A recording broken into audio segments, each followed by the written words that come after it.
Sworn statements, legal depositions, court filings that Prince Harry himself authorized. These are not tabloid whispers or anonymous gossip. These are documents bearing his name, his signature, his explicit approval, and they have just exposed the inner workings of a mind consumed by fear in ways that no amount of Montecito sunshine can undo. The prince who once stood before the world declaring he wanted to break free and live his best life has now, through his own legal strategy, revealed himself to be a man apparently imprisoned by paranoia, so consuming that royal watchers are questioning whether he can ever recover from what he has done to himself. Let that sink in for a moment. Harry has spent years fighting the British press, positioning himself as the victim of relentless media persecution. He launched lawsuit after lawsuit, claiming he needed protection, claiming his privacy had been violated, claiming he deserved justice. And now, in the ultimate twist of irony, the very legal battles meant to vindicate him have instead stripped him bare before the entire world. To prove his case, his lawyers had to detail exactly how terrified he is. They had to paint a picture of a man so consumed by fear that he cannot function normally. They had to expose the psychological vulnerabilities that Harry presumably never wanted anyone to see. Sources familiar with the legal proceedings have been practically choking on their coffee reading through these filings. One insider put it bluntly, saying he has essentially handed his enemies a roadmap to his psyche. Another described it as the most spectacular own goal in royal legal history. And honestly, they are not wrong. What was supposed to be Harry's moment of triumph, his chance to prove the press had destroyed his sense of safety, has instead become a devastating self-portrait of a man seemingly unraveling in real time. The specific details contained in these documents go far beyond what anyone expected. We are not talking about vague claims of discomfort or general anxiety. We are talking about sworn statements describing obsessive security concerns, an inability to trust virtually anyone, and a hypervigilance that allegedly prevents him from feeling safe anywhere in the United Kingdom. These are not the words of tabloid journalists looking for clicks. These are the words of Harry's own legal team, submitted under oath, intended to support his case. The fact that they paint such a disturbing picture was apparently a price he was willing to pay, but the question everyone is now asking is whether Harry truly understood what he was authorizing. Did he comprehend that these intimate psychological details would become part of the public record? Did anyone on his team warn him that his pursuit of justice might cost him something far more valuable than any settlement could provide? The answer, according to those close to the situation, appears to be a devastating no. And what was revealed in those documents has left observers on both sides of the Atlantic wondering if the prince has finally gone too far. For years, Prince Harry positioned his legal battles against the British press as a noble crusade. He was not just fighting for himself, he insisted. He was fighting for everyone who had ever been victimized by tabloid journalism. He was going to expose the rot at the heart of Fleet Street and force accountability on an industry that had operated with impunity for far too long. It was a compelling narrative,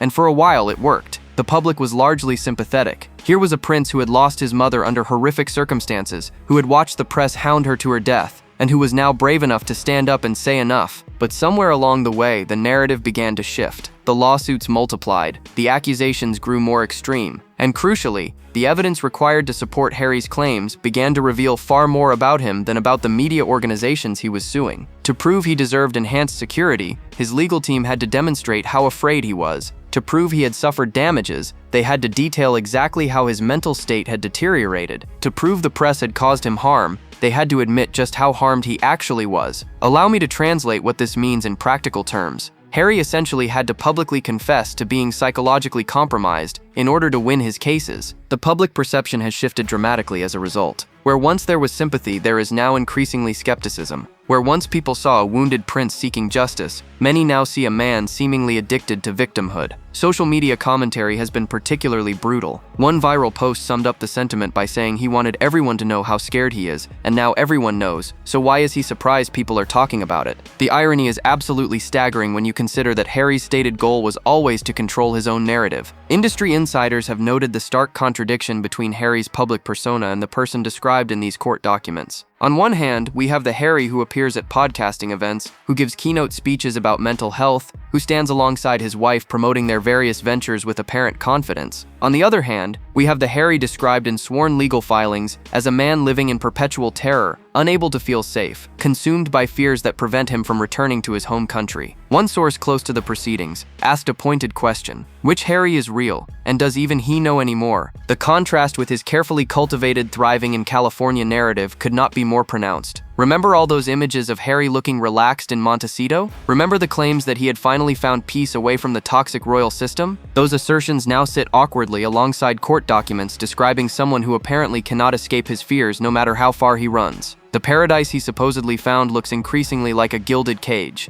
and the man inside it appears far more troubled than his Instagram aesthetic ever suggested. But the specific details revealed about his daily fears paint a picture that nobody, not even his harshest critics, expected to see. The court revelations about Prince Harry's psychological state read like something from a clinical assessment rather than a legal filing. His own lawyers described a man plagued by constant fear of attack, a man whose hypervigilance has apparently made normal life impossible, a man who cannot trust even those closest to him. The specificity of these claims is what makes them so devastating. We are not talking about general anxiety or understandable caution. We are talking about a level of paranoia that, according to the filings themselves, prevents Harry from functioning in ways most people take for granted. One particularly striking passage described Harry's alleged inability to feel safe anywhere in the United Kingdom, regardless of what security measures might be in place. His legal team argued that his fear is so profound, so all-consuming, that no amount of protection can provide genuine peace of mind. Think about what that means for a moment. Here is a man with access to resources that 99.9% of humanity can only dream about: private security teams, gated compounds, the ability to travel by private jet and stay in properties with state-of-the-art protection. And yet, according to his own lawyers, none of it is enough. None of it can quiet the terror that apparently runs through his mind. Sources who reviewed the filings expressed shock at the level of detail provided. One legal analyst familiar with royal matters said they had never seen a public figure essentially offer up their psychological vulnerabilities as evidence in quite this way. Another noted that while it might help his legal case, it would almost certainly damage his public standing and potentially his future earning potential. Let us be brutally honest here. Who wants to invest millions in a partnership with someone whose own legal team describes as psychologically fragile? The obsessive security concerns detailed in the documents paint a picture of someone who sees threats everywhere. Every public appearance becomes a potential ambush. Every stranger is a possible attacker. Every photograph might be taken by someone with sinister intentions. Harry's team argued that this hypervigilance is a direct result of media persecution, but critics have pointed out that it also describes someone who might benefit more from intensive therapy than from courtroom victories. The question is not whether Harry's fears are understandable given his history. The question is whether publicly cataloging them in such exhaustive detail serves any purpose beyond legal strategy. The contradiction at the heart of these revelations is almost too obvious to state, but let us state it anyway. Prince Harry is a man with more privilege, more resources, and more options than virtually anyone on the planet. He has wealth estimated in the tens of millions. He has a wife who allegedly supports him completely. He has properties that most people could not afford in 10 lifetimes. And yet,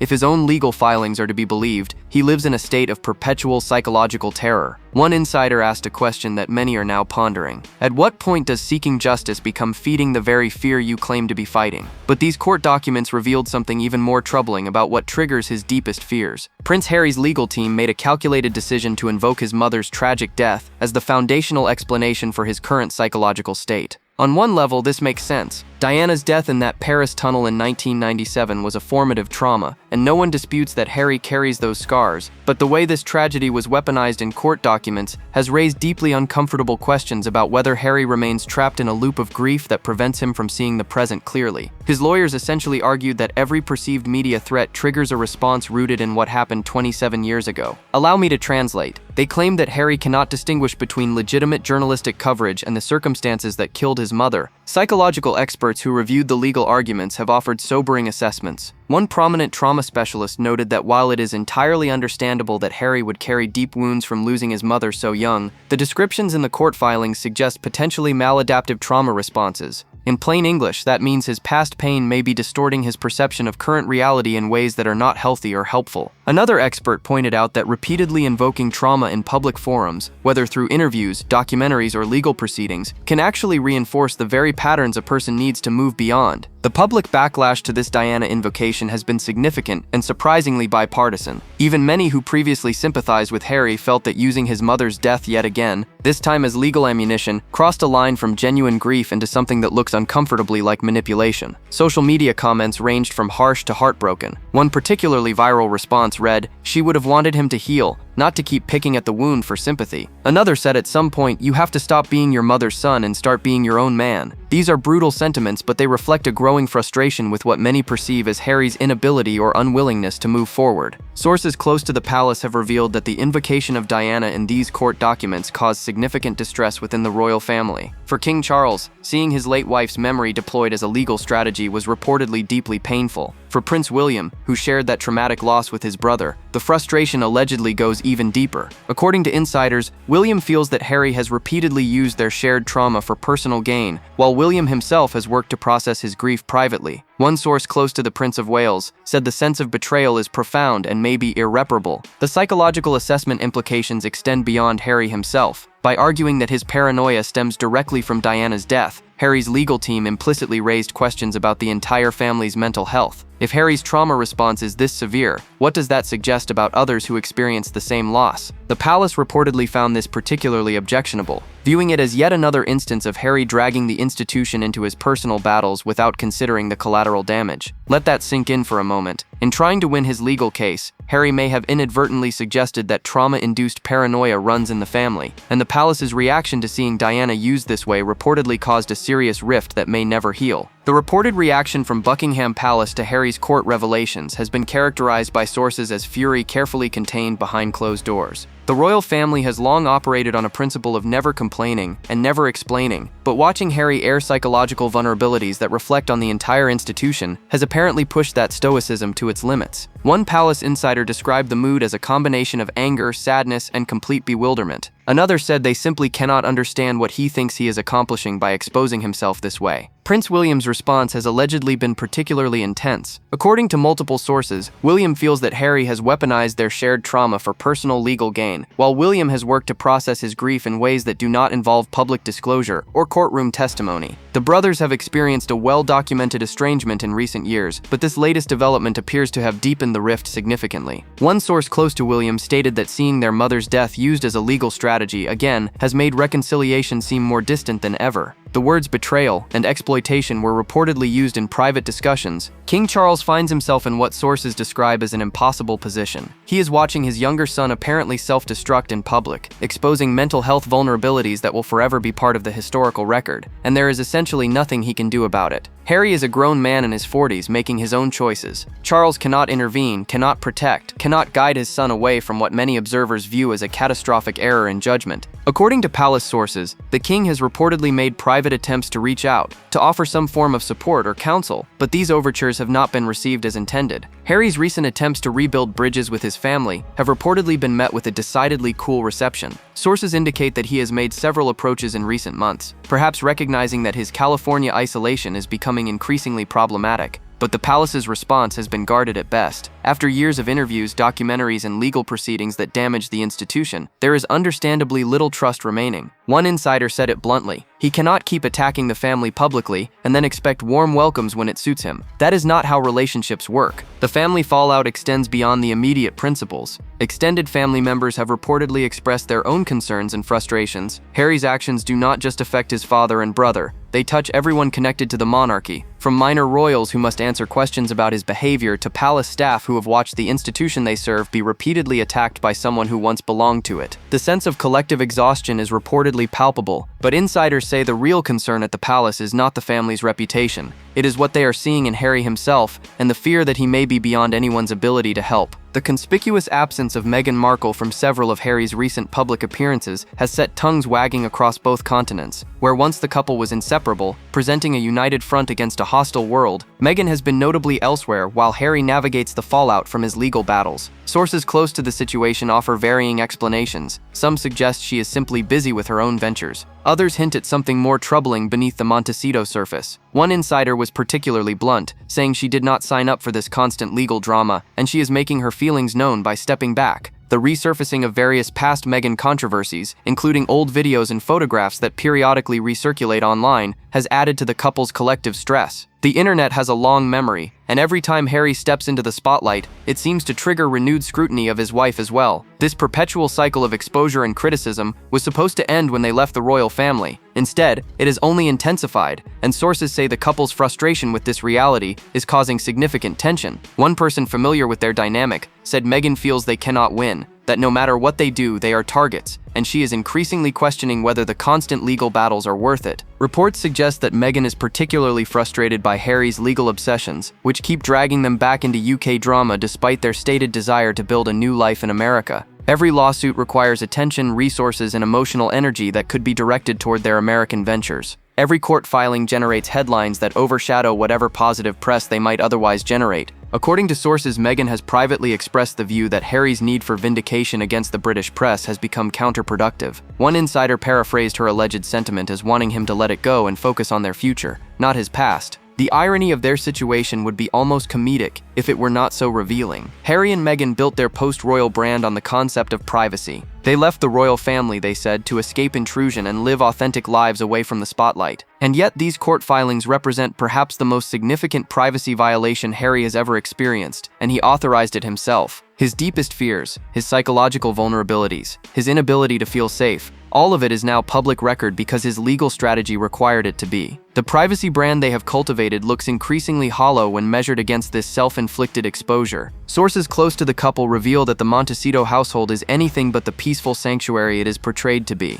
The stress of these legal battles, combined with their struggling professional ventures and increasing public criticism, has reportedly created a tense environment. One person who has spent time with them recently described an atmosphere of constant crisis management, where every day brings new problems to address and new criticism to process. The dream of California freedom seems increasingly distant, but what his former protection officers have allegedly said privately about Harry's security obsession is even more revealing. The specific security demands that Prince Harry has made through his legal proceedings have shocked observers with their scope and expense. We are not talking about reasonable precautions for a high-profile individual. We are talking about protection requirements that sources estimate would cost British taxpayers millions of pounds annually. Armed officers around the clock, extensive advance teams for any visit, security sweeps of venues days before arrival. The level of protection Harry has demanded exceeds what many world leaders receive, and the courts have had to weigh whether such demands are justified by actual threat levels or by the paranoia described in his own legal filings. The numbers involved are staggering. Sources familiar with the security assessments suggest Harry has requested protection valued at between £3 and £4 million per year. Let that figure settle in your mind. This is a man who left public service, who stepped back from royal duties, who relocated to another country, and who still expects British taxpayers to fund protection that rivals what the monarch receives. One security expert consulted by the courts allegedly observed that the requested measures seem designed to address psychological fears rather than documented threats.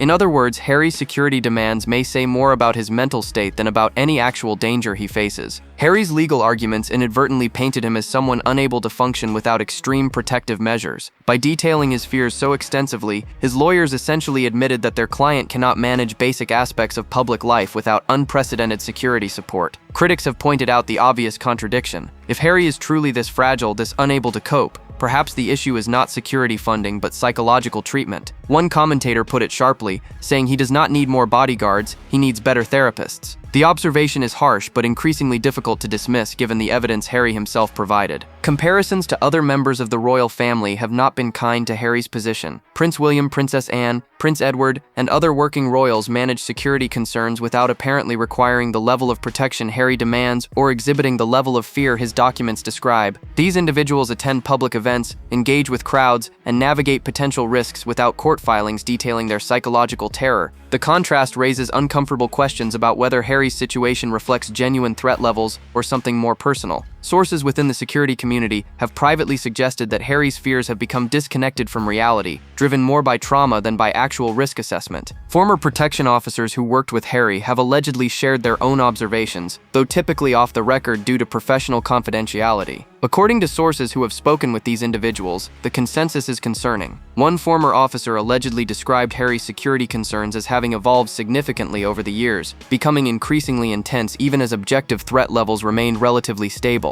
Another reportedly observed that his fear seemed to feed on itself, with each security measure creating demand for more security measures. The pattern described sounds less like reasonable caution and more like anxiety spiraling beyond control. And what these officers have allegedly said privately raises profound questions about whether Harry can ever feel safe anywhere. The collapse of public perception around Prince Harry has been swift, dramatic, and potentially irreversible. Polling data from both the United Kingdom and the United States tells a consistent story. The prince, who once commanded widespread sympathy, has watched that goodwill evaporate with remarkable speed. Recent surveys show Harry's favorability ratings at historic lows, with significant majorities now viewing him negatively. In the UK specifically, some polls indicate that fewer than 20% of respondents hold a positive view of him. Let that sink in for a moment. He has gone from being one of the most beloved royals to someone roughly 4 out of 5 Britons regard unfavorably. Social media sentiment analysis paints an even bleaker picture. Platforms that once hosted robust defender communities for Harry and Meghan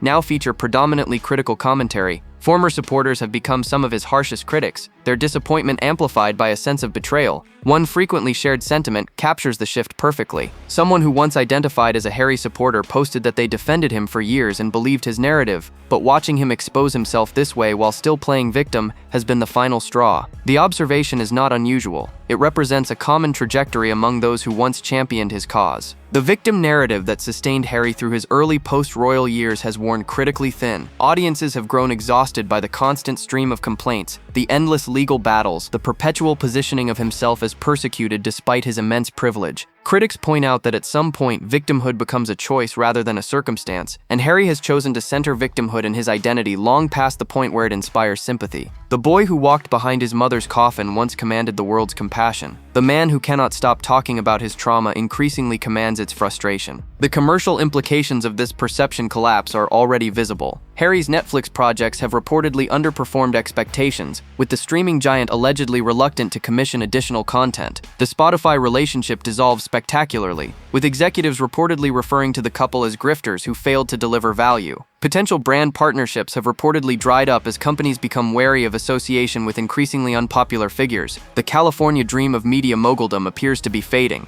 and the court revelations about Harry's psychological state have only accelerated the decline. Who, after all, wants to build a business relationship with someone whose own legal team describes as consumed by paranoia? The self-inflicted nature of this collapse makes it particularly tragic. Harry was not brought down by enemies or media conspiracies. He was brought down by his own decisions, his own words, his own legal strategy. Every revelation that has damaged him came from documents he authorized. Every unflattering detail emerged from filings his team submitted. The paranoia he sought to explain in court has now become the story itself, overshadowing whatever legitimate grievances he might have had. But the most damaging assessment of Harry's situation came from an unexpected source, and it cut deeper than any tabloid criticism ever could. Psychological experts who have analyzed Harry's described behavior patterns offer assessments that range from concern to alarming. While none can offer formal diagnosis without direct examination, the symptoms described in his own legal filings align with recognized conditions that require professional treatment. One prominent psychologist specializing in trauma responses noted that the combination of hypervigilance, inability to trust, obsessive security concerns, and persistent fear despite objectively safe circumstances suggest trauma that has become significantly maladaptive. In plain terms, Harry's past wounds may be actively preventing him from functioning in the present. The long-term implications for Harry's credibility are profound. Every future legal battle, every public statement, every business venture will now exist in the shadow of these court revelations. Opponents in any proceeding can point to his own documented psychological vulnerabilities. Potential partners can question whether he is stable enough for serious collaboration. Media outlets can frame any story about him through the lens of his admitted paranoia. Harry has, in effect, provided the world with ammunition to be used against him indefinitely. One legal analyst familiar with celebrity cases called it one of the most significant strategic errors they have seen a public figure make. The question of whether these revelations make royal reconciliation more or less likely has no easy answer. On one hand, the exposure of Harry's psychological struggles might inspire sympathy from family members who understand trauma. On the other hand, the manner of this exposure through legal proceedings against British institutions hardly signals a desire for rapprochement.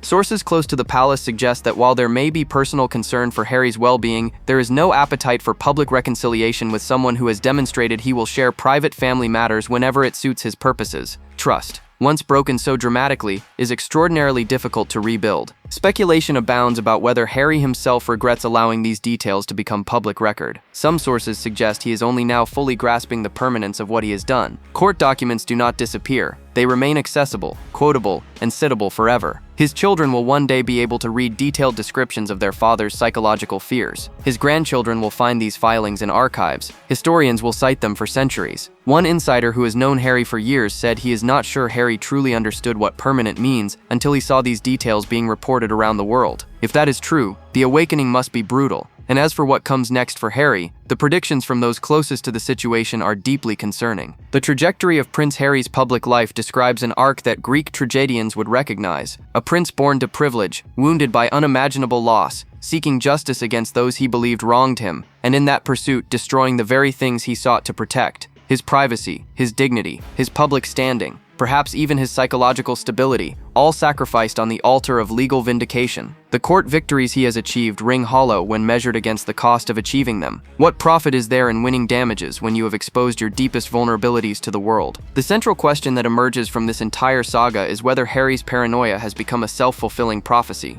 He fears attack, so he attacks first through lawsuits. He fears exposure, so he exposes himself through testimony. He fears being alone, so he pushes away everyone who might help him. He fears the media, so he provides them with an endless stream of content. Every defensive action seems to create the very outcome he sought to prevent. The circle of trust around him shrinks, the public goodwill evaporates, the family connections fray beyond repair, and through it all, Harry appears unable to see how his own actions contribute to his isolation. Perhaps the most devastating verdict in Harry's long battle with public opinion has nothing to do with courtrooms or legal judgments. It is the verdict rendered by ordinary people who once rooted for him and now simply feel exhausted. There is no anger in exhaustion, no energy for opposition. There is only a turning away, a decision to stop caring about someone who has demanded too much sympathy for too long. Harry wanted the world to understand his pain. The world understood, and then the world moved on, leaving him still fighting battles that fewer and fewer people believe matter. The prince who walked out of Windsor Castle believing he was choosing freedom, discovered instead that some prisons have no walls. His fears followed him across an ocean. His trauma accompanied him to a Montecito mansion. His inability to trust poisoned relationships that might have offered genuine support.